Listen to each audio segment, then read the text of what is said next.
В мире, где знаменитости соревнуются между собой в роскоши и экстравагантности, где каждый второй миллионер считает своим долгом приобрести частный самолет или золотой унитаз, существует удивительное исключение. Сегодня мы поговорим о мировых звездах, которые, имея доступ к любой роскоши мира, предпочли совершенно иной путь. И поверьте, их истории перевернут ваше представление о жизни знаменитостей. Представьте себе мир, где ценность человека определяется не размером его особняка или количеством нулей на банковском счете, а силой его характера и добротой сердца. Именно в таком мире живут герои нашего сегодняшнего рассказа. Начнем с человека, чья скромность давно стала легендой Голливуда – Киану Ривз.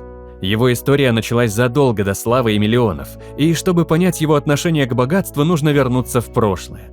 Маленький Киану рос без отца, который ушел из семьи, когда мальчику было всего 3 года. Постоянные переезды с матерью-костюмершей научили его довольствоваться малым и ценить простые радости жизни.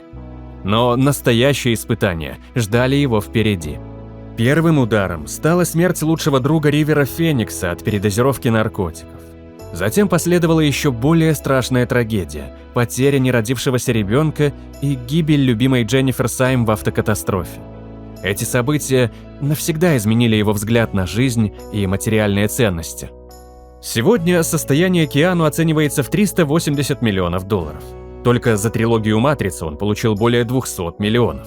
Его карьера началась еще в 1980-х с фильмов вроде «Великолепные приключения Билла и Теда», но настоящий успех пришел с такими хитами, как «Скорость» и «На гребне волны». Именно «Матрица» сделала его суперзвездой, а доходы от франшизы превысили все ожидания. Но что удивительно, эти деньги почти никак не повлияли на образ жизни Киану. Вместо роскошного особняка в Беверли-Хиллз он живет в обычной квартире в Лос-Анджелесе, где его главными соседями являются не звезды, а комнатные растения. Говорят, он даже ведет с ними философские беседы о смысле жизни. На парковке у дома стоит не Феррари, а скромная Honda Accord. Актер часто пользуется метро, где спокойно уступает место пожилым людям, а его можно встретить в обычной закусочной за чашкой кофе. Единственная роскошь, которую он себе позволяет, это мотоциклы. Киану является соучредителем компании Arc Motorcycle, которая производит мотоциклы на заказ. Это не просто бизнес, а настоящая страсть, в которой он находит особое удовольствие. Есть потрясающая история, которая прекрасно характеризует Киану. На премьере своего фильма «Дочь Бога» он около 20 минут стоял под дождем в очереди в клуб. Охранник его не узнал, а Ривз даже не попытался объяснить, кто он такой. Просто терпеливо ждал, пока подойдут его друзья. По словам очевидцев, он выглядел как обычный парень, у которого нет лишних денег. Владелец клуба позже признался, что чуть не упал в обморок, узнав, что заставил голливудскую звезду мокнуть под дождем. Но самое удивительное в Киану – его щедрость. Он пожертвовал около 75 миллионов из своего гонорара за «Матрицу» команде спецэффектов и каскадерам, считая, что именно они создают настоящую магию фильма. Купил всей команде каскадеров мотоциклы Харли Дэвидсон в знак благодарности за их тяжелую работу. Регулярно и анонимно жертвует огромные суммы на детские больницы и исследования рака, причем никогда не афиширует свою благотворительность. Когда журналисты спрашивают его о деньгах, он отмахивается. «Деньги – последнее, о чем я думаю. Знаете, у меня их все равно больше, чем я смогу потратить за несколько жизней. Важнее то, какую радость приносит твоя работа и возможность работать с великими артистами». Не менее удивительная история Дженнифер Лоуренс. В 22 года она уже держала в руках Оскар, а ее состояние после «Голодных игр» перевалило за $160 миллионов. Она стала одной из самых высокооплачиваемых актрис Голливуда, но это никак не отразилось на ее характере и образе жизни. После оглушительного успеха она продолжала жить в той же скромной двухкомнатной квартире. Ее самая большая роскошь – диван за $25 тысяч, о котором она говорит с искренним смущением. «Когда я смотрю на него, чувствую себя неприлично богатой. Это самая дорогая вещь, которую я когда-либо покупала, не считая дома». Самое интересное, что Дженнифер до сих пор покупает мебель в Икеа и собирает ее сама. Она ездит на гибридном Chevrolet Volt, а не на роскошном спорткаре, и может спокойно надеть одно и то же платье на разные мероприятия, что в Голливуде считается почти преступлением против моды. Ее неуклюжесть на красных дорожках стала легендарной. Помните, как она дважды падала на церемонии Оскара? Вместо того, чтобы смутиться, она посмеялась над собой, что только добавило ей любви публики. В интервью Дженнифер часто шутит о своем отношении к деньгам. «Честно говоря, я ужасно в тратах. Мои друзья шутят, что я худший миллионер в мире». Она говорит, что чувствует себя счастливее всего в старых спортивных штанах, гуляя с собакой или проводя время с семьей. Перейдем к Леонардо Ди Каприо, человеку, который доказал, что можно быть миллионером и при этом спасать планету. Его состояние оценивается в $300 миллионов, и большую часть этих денег он направляет на защиту окружающей среды. Да, у него есть впечатляющая коллекция люксовых автомобилей, включая Lamborghini, Ferrari и Audi, но он редко ими пользуется. Вместо этого его чаще можно увидеть за рулем экологичнее Tesla. Интересно, что у Лео действительно есть собственный остров в Белизе, но вместо того, чтобы построить там роскошный курорт, он превратил его в экологический заповедник и исследовательский центр. В мире, где знаменитости хвастаются частными самолетами и яхтами размером с небольшой город, Ди Каприо занимается спасением исчезающих видов животных и инвестирует в зеленые технологии. Его портфолио недвижимости впечатляет и стоит миллионы, но он известен тем, что умело управляет этими активами.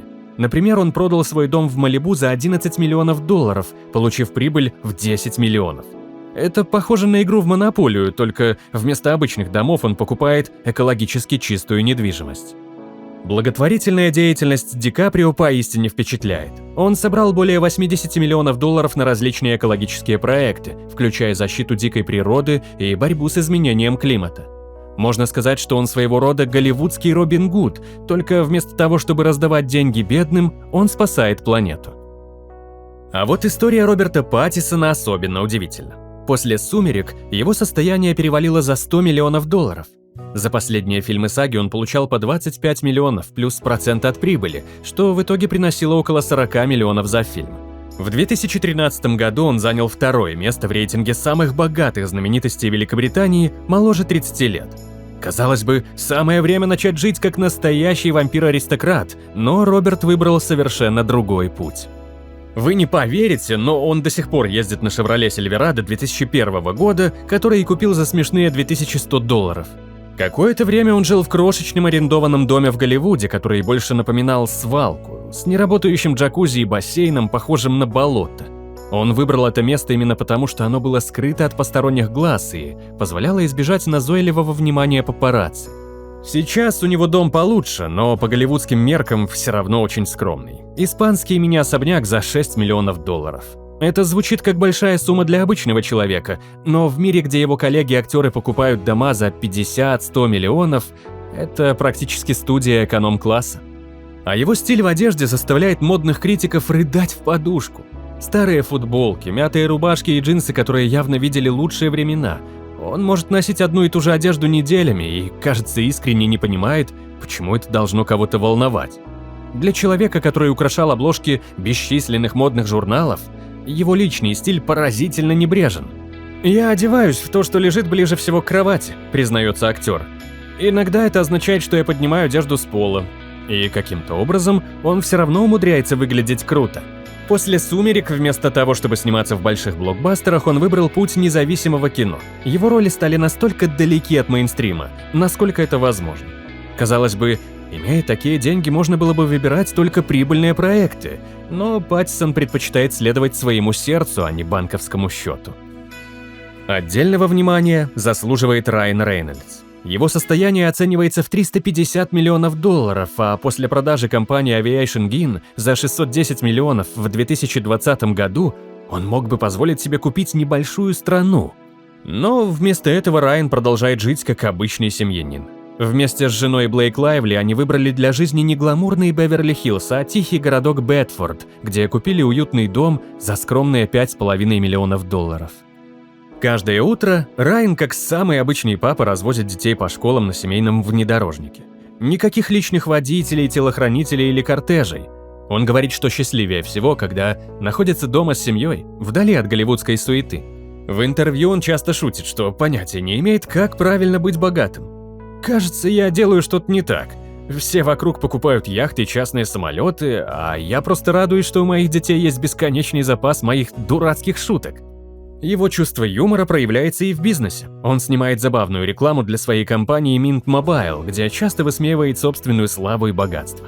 В одном из рекламных роликов он даже пошутил о том, что они сэкономили на рекламе, потратив всего $35. При этом они с Блейк одни из самых щедрых благотворителей в Голливуде. Во время пандемии они пожертвовали миллионы на продовольственные банки, поддерживают коренные народы Канады, помогают различным медицинским организациям. И все это без лишнего шума. Многие их пожертвования становятся известны только благодаря получателям помощи. Знаете, что самое удивительное в Райане? Он использует свою остроумие не только для развлечения, но и для добрых дел. Например, когда он продал Aviation Gin, значительную часть денег он направил на благотворительность, но сделал это с присущим ему юмором. «Теперь я могу позволить себе покупать подержанные автомобили моей мечты». А вот Сара Джессика Паркер, которую все знают как икону стиля Кэрри Брэдшоу из «Секса в большом городе», в реальной жизни оказывается совершенно другим человеком. Имея состояние более $100 миллионов, она могла бы тратить безумные суммы на дизайнерские наряды, как это делают многие голливудские звезды. Вместо этого она обожает делать покупки в секонд-хендах и благотворительных магазинах, где охотится за уникальными находками. Ее подход к моде удивительно практичен. Она мастерски комбинирует дорогие дизайнерские вещи с находками из винтажных магазинов. «Хорошая вещь не обязательно должна быть новой и дорогой», — говорит актриса. Главное – это то, как ты ее носишь и что при этом чувствуешь. В мире, где некоторые звезды не надевают один и тот же наряд дважды, подход Сары кажется революционным. Сара живет в относительно скромном доме в Вест-Виллидж вместе с мужем Мэтью Бродериком, где растит своих детей с совершенно незвездным подходом к деньгам. «Я думаю, моя мама сожалеет о том, что не могла дать нам многого», – говорит она. «А я изо всех сил стараюсь, чтобы мои дети были такими же обделенными, как была я». Она часто шутит по поводу своего гардероба. «У меня много обуви, но у меня также много детей, так что это уравновешивает ситуацию». Вместо роскошных подарков она подчеркивает важность впечатлений и опыта. «Я скорее поведу своих детей в парк, чем куплю им яхту», — говорит она. «Кому нужна яхта, когда есть качели?» Такой подход подчеркивает ее убеждение, что истинные ценности нельзя купить за деньги. Несмотря на успех своего модного бренда SJP Collection, она остается верна принципам практичной элегантности. Ее бизнес-подход основан не на показной роскоши, а на создании качественных вещей по разумным ценам. «Я думаю, что это хорошо – тосковать почему-то», – говорит она.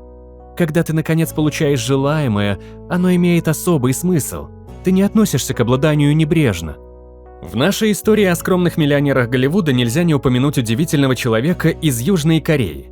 Ли Джон Дже, звезда игры в кальмара, покорившая сердца миллионов зрителей по всему миру, доказывает, что скромность и доброта не имеют национальных границ. История Ли Джон Дже началась с настоящих испытаний, достойных сценария драматического фильма. В детстве его семья потеряла все из-за неудачных инвестиций матери. Маленький Ли ходил в дырявой обуви и часто голодал. Ему пришлось бросить университет, чтобы работать и поддерживать семью. Эти испытания, вместо того, чтобы ожесточить его сердце, научили его глубокому состраданию к другим. Сегодня, став международной звездой и успешным бизнесменом, владеющим сетью итальянских ресторанов Тумейр и девелоперской компанией CRMC&D, Ли Джон Дже ведет удивительно скромный образ жизни. Никаких роскошных особняков или коллекций спортивных автомобилей. Вместо этого он живет в обычной квартире и ездит на поддержанной машине. Его чаще можно увидеть в простой повседневной одежде, чем в дорогих дизайнерских костюмах. Но самое впечатляющее – это его щедрость. После разрушительных лесных пожаров в Корее он пожертвовал 100 миллионов вон пострадавшим. Еще 100 миллионов он направил на помощь малообеспеченным семьям, а молодым актерам, только начинающим свой путь в искусстве, он выделил целых 200 миллионов вон. «Я знаю, что такое терять все и начинать с нуля», – говорит актер. «Именно это научило меня ценить каждую возможность и помогать другим». В мире, где успех часто измеряется количеством роскошных покупок, Ли Джон Дже выбирает другой путь. Он доказывает, что настоящее богатство – это не цифры на банковском счете, а способность оставаться человечным и помогать тем, кто в этом нуждается. Его история – яркий пример того, как человек может пройти путь от крайней бедности до мировой славы, не потеряв при этом своей души и человечности. Может быть, именно поэтому все эти знаменитости остаются такими любимыми своими поклонниками. Они напоминают нам, что под глянцевой оболочкой Голливуда все еще есть место искренности, простоте и настоящим человеческим ценностям. А большие деньги не обязательно меняют человека к худшему.